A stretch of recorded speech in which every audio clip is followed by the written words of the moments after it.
일본에서 갑자기 쌀이 사라졌습니다. 생산량은 오히려 늘었는데 유통량은 줄었고 21만 톤의 쌀이 흔적도 없이 증발해버렸어요. 누가, 왜, 어떻게 이런 일을 벌인 걸까요?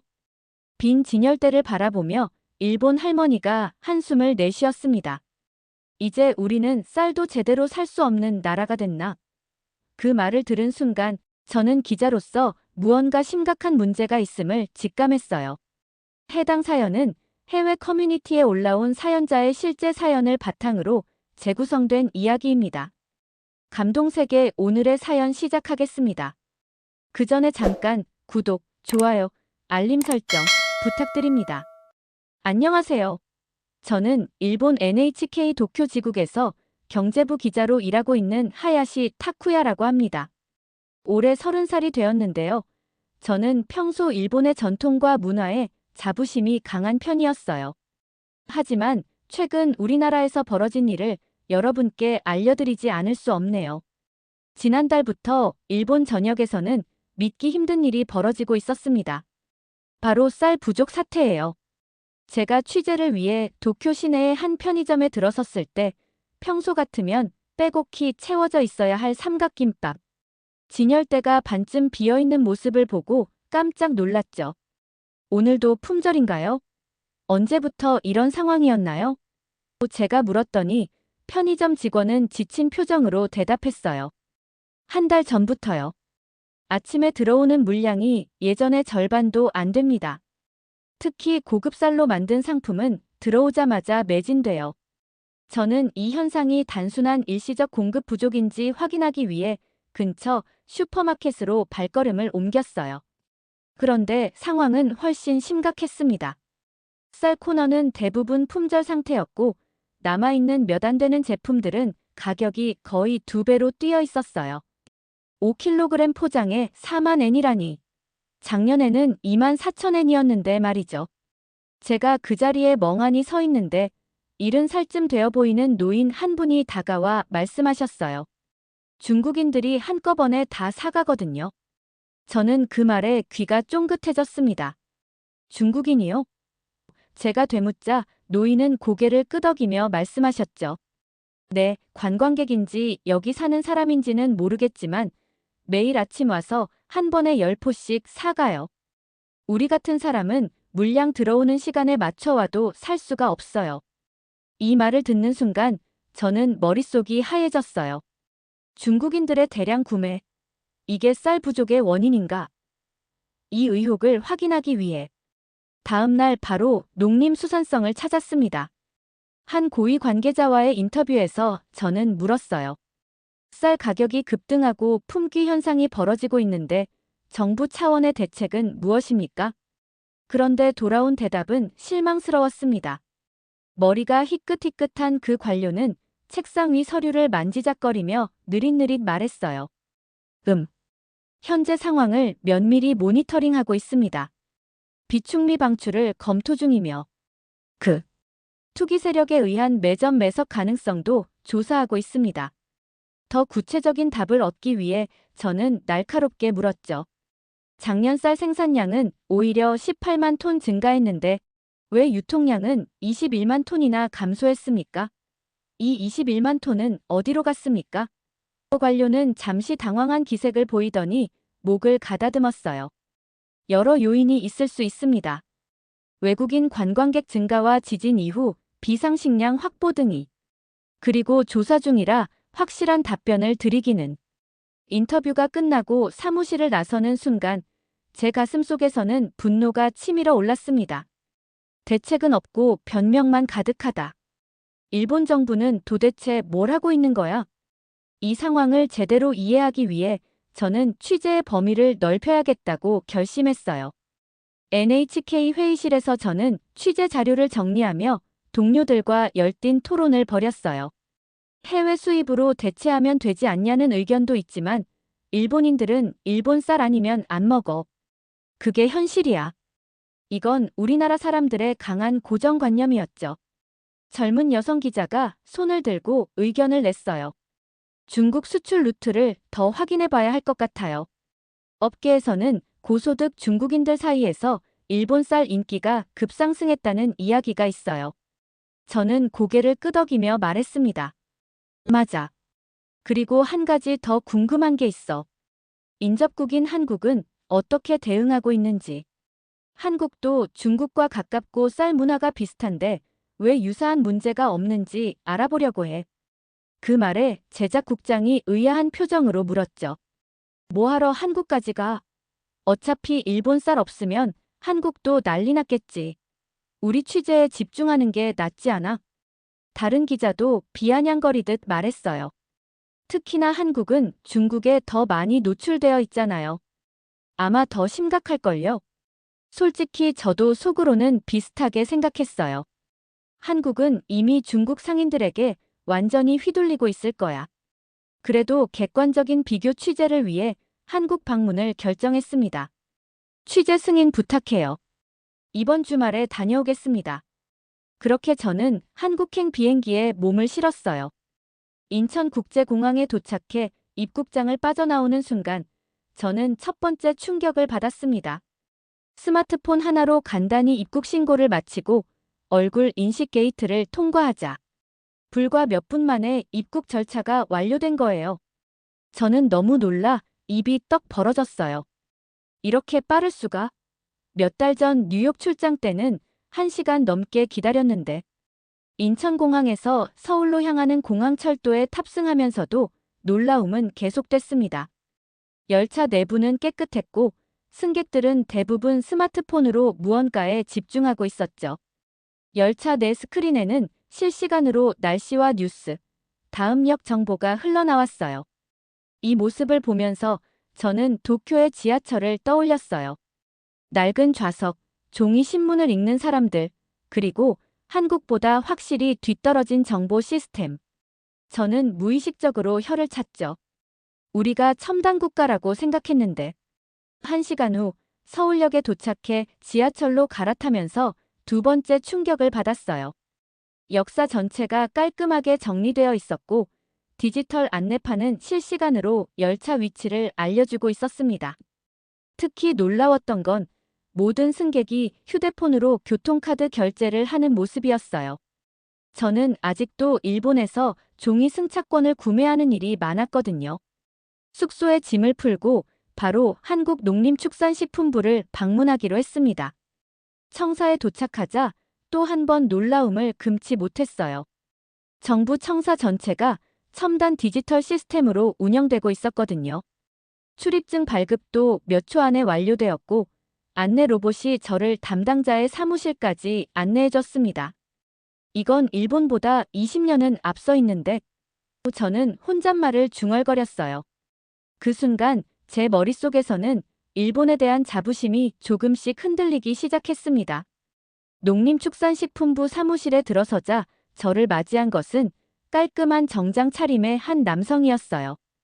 한국의 농업정책과 식량안보 담당 공무원인 이정우 씨였습니다. 그는 34살로 저보다 4살 많았지만 첫인상부터 달랐어요. 정돈된 머리카락, 깔끔한 정장, 그리고 은은하게 풍기는 비누 향기까지. 하야시 타쿠야 기자님, 환영합니다. 일본의 쌀 부족 상황에 대해 들었습니다. 도움이 필요하신 정보가 있으시면 말씀해 주세요. 이정우 씨의 말투는 차분하면서도 자신감이 넘쳤어요. 저는 일본 공무원들의 모습과 비교를 하지 않을 수 없었습니다. 일본 남자들은 느릿느릿 군소리 많고 별것도 아닌 걸 크게 떠들어대는데 이 남자는 직설적이고 일처리가 빠르다. 저는 본격적인 인터뷰를 시작했어요.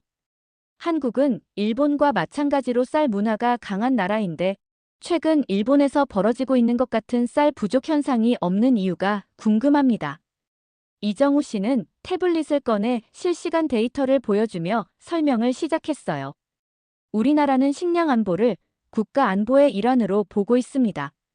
전국의 쌀 생산량과 비축량을 정부 차원에서 철저하게 관리하고 있죠.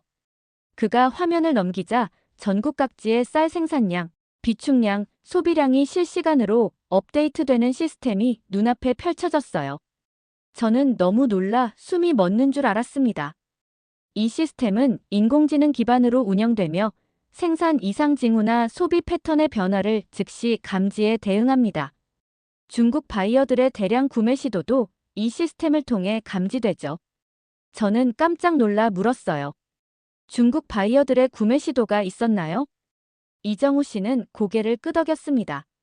네, 작년부터 중국 측에서 우리 쌀에 대한 관심이 높아졌어요. 특히 한류의 영향으로 한국 쌀로 만든 음식에 대한 수요가 늘었죠. 하지만 우리는 이런 상황을 미리 예측하고 대비했습니다. 그는 계속해서 설명했어요. 식량 수출입은 국가 차원에서 전략적으로 관리해요. 중국 상인들이 국내 시장을 교란할 정도로 대량 구매하는 것은 원천적으로 차단하고 있습니다. 동시에 농민들에게는 안정적인 가격을 보장해 생산 의욕을 유지하도록 지원하고 있죠.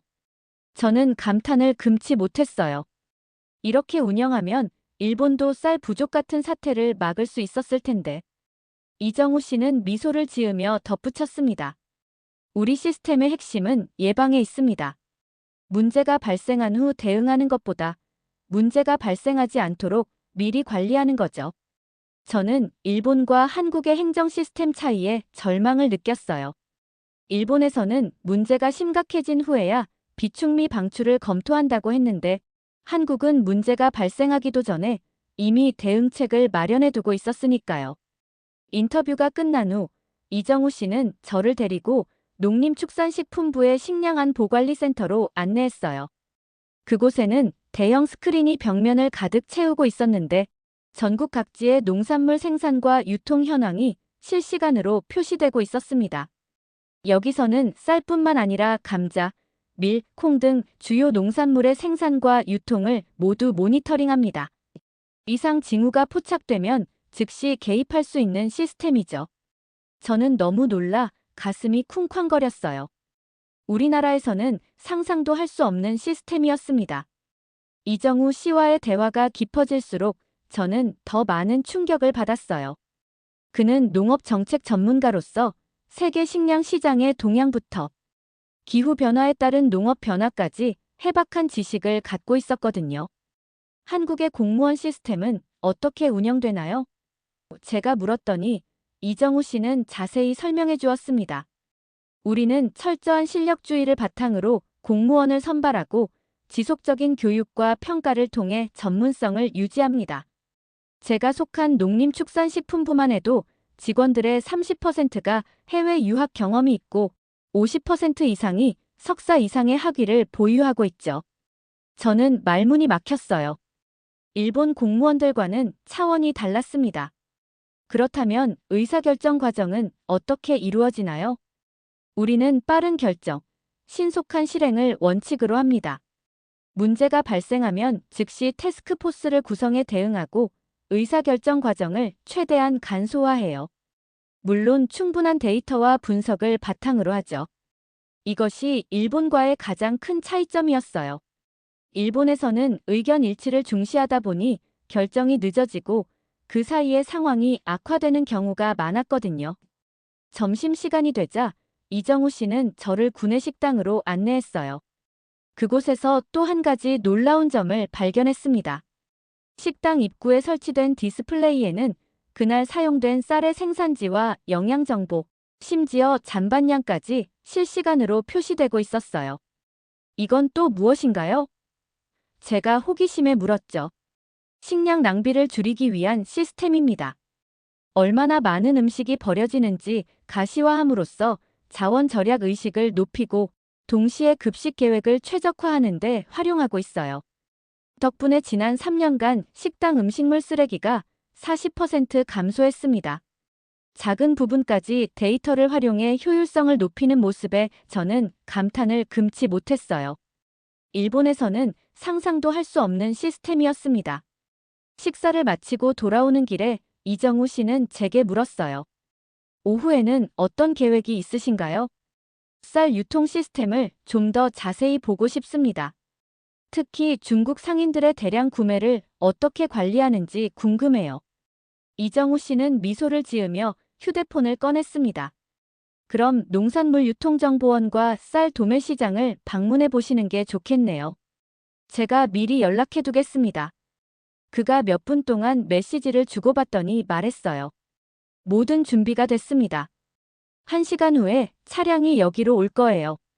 저는 너무 놀라 그 자리에 얼어붙은 듯 서 있었어요. 일본에서는 이런 일정을 잡으려면 최소 며칠이 걸렸을 텐데 단 몇 분 만에 모든 것이 준비된 것이었죠. 한국은 빨리빨리 문화가 있다고 들었는데 이렇게 효율적일 줄은 몰랐네요. 제가 감탄하자 이정우 씨는 웃으며 대답했어요. 단순히 빨리가 아니라 스마트하게 빠르게가 우리의 목표입니다. 불필요한 절차를 줄이고 필요한 과정은 최대한 효율화하는 거죠. 그 순간 저는 왜 일본이 쌀 부족 사태에 제대로 대응하지 못했는지 조금씩 이해가 되기 시작했습니다. 문제는 시스템과 사람에 있었던 거죠. 약속된 시간에 맞춰 차량이 도착했고 저는 이정우 씨와 함께 농산물유통정보원으로 향했어요. 그곳에서 제가 본 것은 더욱 놀라웠습니다. 대형 관제실에는 전국 각지의 농산물 유통 정보가 실시간으로 수집되고 분석되고 있었어요. 빅데이터와 인공지능을 활용해 가격 변동을 예측하고 수급 불균형을 조기에 감지하는 시스템이었죠. 이 시스템 덕분에 우리는 쌀 가격 폭등이나 품귀 현상을 사전에 방지할 수 있습니다. 담당 연구원이 자랑스럽게 설명했어요. 더 놀라운 것은 이 시스템이 쌀뿐만 아니라 감자, 밀, 채소, 과일 등 모든 주요 농산물을 관리한다는 점이었어요. 한국 정부는 국민들이 식탁에서 불편을 겪지 않도록 식량 시스템을 체계적으로 운영하고 있었습니다. 중국 상인들의 대량 구매 시도는 어떻게 관리하나요? 제가 물었어요. 우리는 스마트 유통 트래킹 시스템을 운영하고 있어요. 어떤 바이어가 평소보다 많은 양을 구매하려 하면 즉시 감지돼요. 그리고 일정 수준 이상의 대량 구매는 특별 승인을 받도록 하고 있습니다. 담당자는 화면을 가리키며 계속 설명했어요. 보세요. 지난주 인천 지역에서 중국인으로 추정되는 바이어가 평소에 5배 물량을 구매하려 했을 때 시스템이 즉시 경고를 발령했고 관계기관이 개입했습니다. 저는 머릿속이 하얘졌어요. 일본에서는 이미 상황이 심각해진 후에야 뒤늦게 조사를 시작했는데 한국은 문제가 발생하기도 전에 선제적으로 대응하고 있었던 거예요. 다음으로 우리는 쌀 도매 시장을 방문했어요. 그곳에서도 모든 거래가 디지털 시스템으로 기록되고 관리되고 있었습니다. 특히 인상적이었던 건 생산자와 소비자 사이의 직거래 플랫폼이었어요. 우리는 중간 유통 단계를 최소화해 생산자에게는 더 많은 이익이, 소비자에게는 더 저렴한 가격이 돌아가도록 하고 있습니다. 시장 관계자가 설명했어요. 도매 시장을 나와 시내로 이동하던 중 저는 우연히 버스 정류장 하나를 발견했어요. 그곳에는 교통약자를 위한 특별 시설이 마련되어 있었죠. 한국은 이런 작은 부분까지 세심하게 신경 쓰는군요. 제가 감탄했더니 이정우 씨는 자연스럽게 대답했어요. 국민의 일상이 편안해야 국가가 제대로 기능한다고 생각합니다. 식량 안보부터 교통 시스템까지 모든 것이 연결되어 있죠. 그 말을 듣는 순간 저는 깊은 생각에 잠겼어요. 이게 정부가 해야 할 역할이지. 일본 정부는 뭐 하고 있는 거야? 일본으로 돌아가기 전 마지막 날, 저는 한국의 일반 슈퍼마켓을 방문했어요. 쌀 코너에는 다양한 종류의 쌀이 적정 가격에 판매되고 있었고 품절된 상품은 하나도 없었습니다.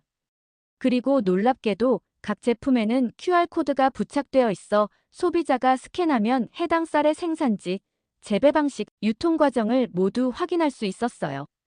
일본의 현실과 너무도 대조적인 모습에 저는 깊은 한숨을 내쉬었습니다. 분명 배울 점이 많았어요. 하지만 과연 이 내용을 일본에서 보도할 수 있을지, 그리고 보도하면 어떤 반응이 돌아올지 고민이 되기 시작했습니다. 한국에서의 마지막 밤, 호텔방에 앉아 제 노트북을 열었어요. 지난 3일간 취재한 내용을 바탕으로 기사를 작성하기 시작했습니다. 제 손가락이 키보드 위를 빠르게 움직이며 한국과 일본의 차이점을 명확히 비교하는 내용을 써 내려갔어요. 한국의 식량 안보 시스템은 일본과 비교할 때 최소 10년 이상 앞서 있다. 한국은 인공지능과 빅데이터를 활용한 실시간 모니터링 시스템을 통해 쌀 수급을 철저히 관리하고 있으며 이를 통해 중국 바이어들의 대량 구매 시도도 사전에 차단하고 있다. 문장을 입력하는 동안 갑자기 제 손이 멈췄어요. 화면을 가만히 바라보며 깊은 생각에 잠겼습니다. 이 기사를 일본에서 낼 수 있을까? 한국이 일본보다 우월하다고 쓸 수 있을까? 일본 사회는 한국과의 비교를 특히 싫어하는 경향이 있었어요. 많은 일본인들이 여전히 한국을 작은 동생 정도로 여기고 있었죠. 그런데 제가 쓰고 있는 이 기사는 완전히 그 인식을 뒤집는 내용이었습니다. 저는 의자에 깊이 몸을 기대며 한숨을 내쉬었어요. 만약 이 기사를 그대로 보도한다면 일본 내에서 반일 기자라는 낙인이 찍힐 수도 있었죠. 때로는 외국을 너무 높게 평가하는 기자들이 국내에서 비난을 받는 경우가 많았거든요. 하지만 동시에 저는 기자로서의 양심도 있었어요. 제가 직접 보고 경험한 것을 그대로 일본 국민들에게 전달하는 것이 제 의무라고 생각했죠. 특히 일본의 쌀 부족 사태가 심각해지고 있는 상황에서 한국의 성공적인 대응 사례는 분명 우리에게 교훈이 될 수 있었습니다. 고민 끝에 저는 기사의 제목과 어조를 약간 수정하기로 했어요. 한국은 어떻게 쌀 부족 사태를 피했나?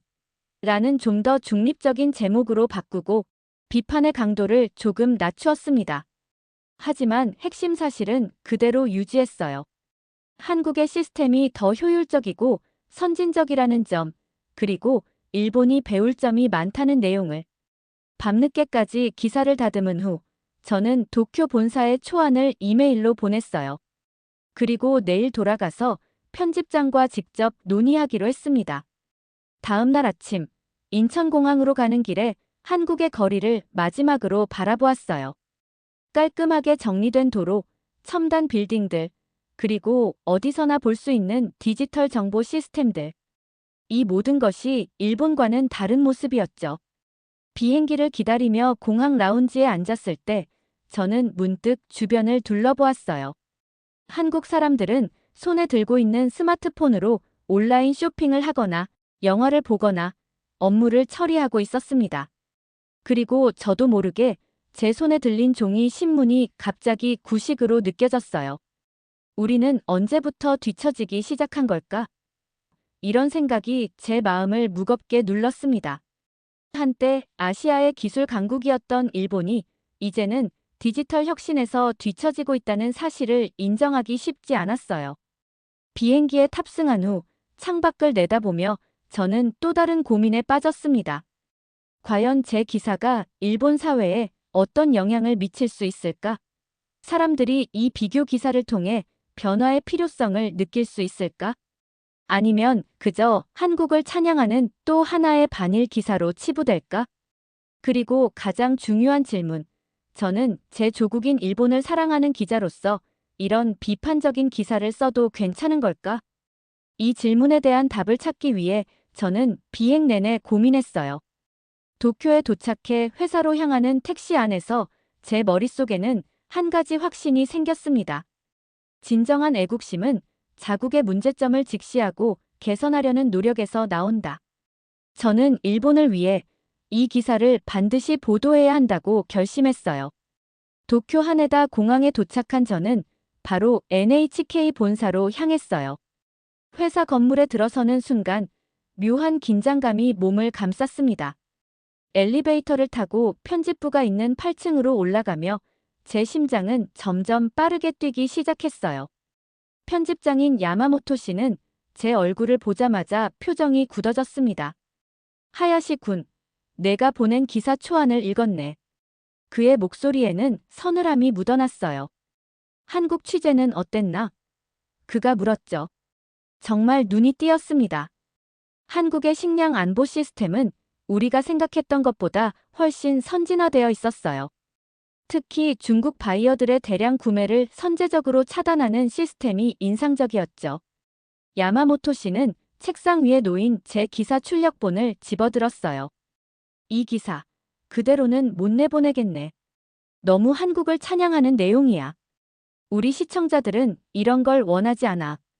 제 가슴이 철렁 내려앉았어요. 예상은 했지만 막상 거절당하니 충격이 컸습니다. 그럼 어떻게 수정하면 좋을까요? 제가 조심스레 물었어요. 첫째, 한국이 일본보다 앞서 있다는 표현은 모두 삭제해. 둘째, 중국 바이어들의 매점 매석 문제에 더 집중하고 일본 정부의 대응이 미흡하다는 내용은 약화시켜. 그냥 정부가 적극 대응 중이라고 쓰면 돼. 저는 순간 할 말을 잃었어요. 그건 제가 직접 본 현실을 왜곡하는 일이었으니까요. 하지만 야마모토 부장님, 저는 실제로 본 것을 그대로 전달하고 싶습니다. 우리 시청자들이 알아야 할 사실이라고 생각해요. 야마모토 씨의 얼굴이 붉어졌어요. 하야시 군, 너 지금 무슨 말을 하는 거야? 우리는 국영방송이야. 필요 이상으로 정부를 비판하거나 외국을 찬양하는 건 우리 역할이 아니라고. 저는 깊은 한숨을 내쉬었어요. 이런 반응은 예상했지만 역시 현실은 더 냉혹했습니다. 생각해보겠습니다. 저는 짧게 대답한 후 자리로 돌아왔어요. 책상에 앉아 노트북을 켠 저는 제 기사를 다시 한번 읽어보았습니다. 그리고 야마모토 씨가 요구한 대로 수정한다면 어떤 기사가 될지 상상해 보았어요. 사실상 진실을 왜곡하는 기사가 될 것이었죠. 그때 몇 달 전 취재했던 한 농부의 얼굴이 떠올랐어요. 그는 쌀값 폭등으로 생계가 어려워진 도시 빈민들 이야기를 하며 눈물을 보였었죠. 정부는 뭐 하고 있는 거죠? 우리 같은 서민들은 이제 쌀밥도 제대로 못 먹게 됐어요. 또 중국인들에게 밀려 쌀을 구매하지 못했다며 분노했던 할머니의 모습도 생각났어요. 이분들에게 진실을 알릴 책임이 제게 있지 않을까? 저는 고민 끝에 동료인 사토 씨에게 조언을 구하기로 했어요. 그는 20년차 베테랑 기자로 제가 항상 존경하는 선배였죠. 사토 선배, 잠시 시간 있으세요? 좀 상담드리고 싶은 일이 있어요. 커피숍에서 만난 사토 씨에게 저는 모든 상황을 설명했어요. 한국에서 본 선진 시스템, 일본의 현실과의 차이, 그리고 편집장의 반응까지. 사토 씨는 제 이야기를 다 듣고 나서 깊은 한숨을 내쉬었어요. 타쿠야 군, 이건 모든 기자가 한 번쯤 겪는 갈등이야. 진실을 전할 것인가, 아니면 편한 길을 택할 것인가. 어떻게 해야 할까요? 내가 어떤 기자가 되고 싶은지에 달렸지. 나도 젊었을 때 비슷한 경험이 있었어. 결국 타협했고. 지금도 그 선택을 후회해. 사토 씨의 말은 제게 깊은 울림을 주었어요. 그날 밤 호텔방으로 돌아와 저는 창밖을 바라보며 깊은 생각에 잠겼습니다. 일본 기자로서 제 조국의 현실을 비판해야 하는가? 아니면 기존 언론처럼 중국만 비판하고 일본 정부를 감싸야 하는가? 이 질문에 대한 답을 찾기 위해 밤새 고민했어요. 새벽녘, 저는 결심했습니다. 나는 기자다. 진실을 전해야 한다. 그 순간 마음이 편안해졌어요. 비록 비난을 받더라도 제가 본 진실을 있는 그대로 전달하는 것이 저의 사명이라고 생각했으니까요. 다음 날 아침, 저는 편집장실로 향했어요. 야마모토 씨는 여전히 불편한 표정이었지만 제 결심은 확고했습니다. 부장님, 제 기사를 원한대로 내보내고 싶습니다. 제가 직접 보고 경험한 것을 왜곡하는 건 기자로서 할 수 없는 일이에요. 야마모토 씨의 얼굴이 더욱 굳어졌어요. 그럼 내 책임 하에 온라인 뉴스로만 올리도록 해. TV 뉴스는 안 돼. 그리고 나중에 문제가 생기면 내가 모두 책임져야 할 거야. 저는 고개를 끄덕였어요. 알겠습니다. 책임지겠습니다. 사무실로 돌아와 저는 마지막으로 기사를 다듬었습니다. 제목은 한국은 어떻게 쌀 부족 사태를 피했나? 로 정했어요. 그리고 NHK 온라인 뉴스 플랫폼에 기사를 올리기 위한 최종 승인 버튼 앞에서 잠시 망설였다가 단호하게 클릭했습니다. 한국은 어떻게 쌀 부족 사태를 피했나? 제 기사가 NHK 온라인 뉴스에 공개된 지 단 1시간 만에 조회수가 10만을 넘어섰어요. 일본 전역에서 큰 관심을 받고 있었죠. 저는 사무실 책상에 앉아 긴장된 마음으로 독자들의 반응을 지켜보고 있었어요. 예상대로 댓글은 양극단으로 나뉘었습니다. 왜 한국을 찬양하는 기사를 쓰냐? 넌 일본인이 맞냐? 일본도 충분히 잘하고 있다. 외국에 비하해서 뭘 얻으려는 거야? 한국이 더 발전했다니 말도 안 돼. 그냥 보여주기식 홍보겠지. 이런 비난의 목소리가 대부분이었지만 동시에 다른 반응도 있었어요. 우리도 변해야 한다. 이런 현실적인 기사가 더 많아져야 한다. 한국에서 배울 점이 많다는 것을 인정하자. 그게 우리가 발전하는 길이다. 하야시 기자님, 용기 있는 보도 감사합니다. 이런 기사 덕분에 정부도 더 나은 대책을 세울 수 있을 거예요. 특히 젊은 세대의 독자들 사이에서는 긍정적인 반응이 더 많았어요. 그들은 국가 간 경쟁보다 실질적인 문제 해결에 더 관심이 있었죠. 점심시간 회사 구내식당에서 식사를 하고 있는데 동료들의 시선이 느껴졌어요. 어떤 이들은 응원의 눈길을, 어떤 이들은 차가운 시선을 보냈죠. 가장 놀라운 건 평소 보수적이던 선배 기자들 중 몇몇이 다가와 제 어깨를 두드리며 용기 있는 보도였어라고 말해준 것이었습니다. 저는 너무 놀라 한동안 아무 말도 할 수 없었어요. 모두가 저를 비난할 거라고 생각했는데 내심 응원해주는 동료들이 있다는 사실이 큰 위안이 됐죠. 오후가 되자 또 다른 소식이 들려왔어요. 농림수산성에서 긴급 기자회견을 열었는데 그 내용이 충격적이었습니다.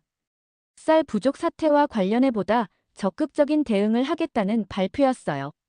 앞으로 쌀 유통 과정을 투명하게 공개하고 실시간 모니터링 시스템을 도입하겠습니다. 또한 중국을 포함한 외국 바이어들의 대량 구매에 대한 규제도 강화할 예정입니다. 농림수산성 장관은 이런 발표를 하면서 최근 언론 보도를 참고했다고 언급했어요. 비록 직접적으로 제 기사를 언급하진 않았지만 분명 영향을 준 것이 틀림없었죠. 오후 늦게 편집장인 야마모토 씨가 저를 사무실로 불렀어요. 그의 표정은 여전히 굳어 있었지만 어딘가 복잡한 감정이 묻어있는 듯 했습니다. 하야시 군, 내 기사가 큰 파장을 일으키고 있어. 지금 우리 뉴스 조회수 1위야. 네. 죄송합니다. 저는 고개를 숙였어요. 사과할 필요 없어. 내가 틀렸을 수도 있으니까. 야마모토 씨의 뜻밖의 말에 저는 고개를 들었습니다. 농림수산성의 발표를 봤나? 내 기사가 변화를 일으킨 것 같아. 저는 너무 놀라 심장이 쿵쾅거렸어요. 그럼 문제가 없는 건가요? 문제가 없다고는 못해. 아직도 많은 시청자들이 화가 나 있어. 하지만 그는 잠시 말을 멈췄다가 이어갔습니다. 좋은 기자는 때로는 불편한 진실을 전하는 사람이기도 하지. 그날 저녁 저는 회사를 나와 도쿄 거리를 천천히 걸었어요. 여전히 많은 편의점과 식당에는 쌀 품절 또는 쌀 한정 판매 안내문이 붙어 있었습니다. 하지만 어쩐지 상황이 조금씩 나아질 것 같은 희망이 보였어요. 집에 돌아와 컴퓨터를 켜자 제 기사에 대한 SNS 반응이 폭발적으로 늘어나 있었습니다. 여전히 비난도 많았지만 놀랍게도 일본 변화를 위한 온라인 커뮤니티라는 새로운 그룹이 생겨났고 이미 1000명이 넘는 회원들이 가입해 있었어요. 우리나라가 더 발전하기 위해 배워야 할 점이 있다면 자존심을 버리고 배워야 합니다. 한국의 식량 안보 시스템을 연구해 우리나라에 적용할 방법을 함께 논의합시다. 이런 긍정적인 움직임을 보며 저는 조용히 화면을 꺼보며 미소를 지었습니다. 일본이 변화할 수 있다면 내가 욕을 먹어도 괜찮다. 창밖으로 보이는 도쿄의 밤하늘을 바라보며 저는 조국을 더 사랑하게 되었어요. 진정한 애국심은 자국의 문제점을 숨기는 게 아니라 그것을 직시하고 발전시키려는 용기에서 나온다는 사실을 깨달았으니까요. 다음 날 아침, 저는 새로운 결심을 안고 회사로 향했습니다. 이제는 단순히 쌀 부족 사태만이 아니라 일본이 디지털 혁신과 행정, 시스템 개선을 통해 어떻게 더 나은 나라가 될 수 있는지에 대한 연속 기획을 준비하기로 했어요. 제가 기자로서의 첫 발을 내딛었을 때 꿈꿨던 모습, 바로 그것이었습니다. 불편하더라도 진실을 전하고 그 진실을 통해 세상을 조금이라도 더 나은 곳으로 만드는 것. 이 경험을 통해 저는 더 단단한 기자, 더 나은 일본인이 되었다고 생각해요. 그리고 언젠가 한국과 일본이 서로의 장점을 배우며 함께 발전하는 날이 오길 진심으로 바랍니다. 여러분, 일본 기자 하야시 타쿠야가 한국에서 겪은 특별한 이야기 어떠셨나요? 처음에는 한국에서 뭘 배울 게 있겠어? 라는 생각으로 출발했던 제가 한국의 발전된 시스템과 효율적인 공무원들을 만나면서 완전히 다른 사람이 되었죠.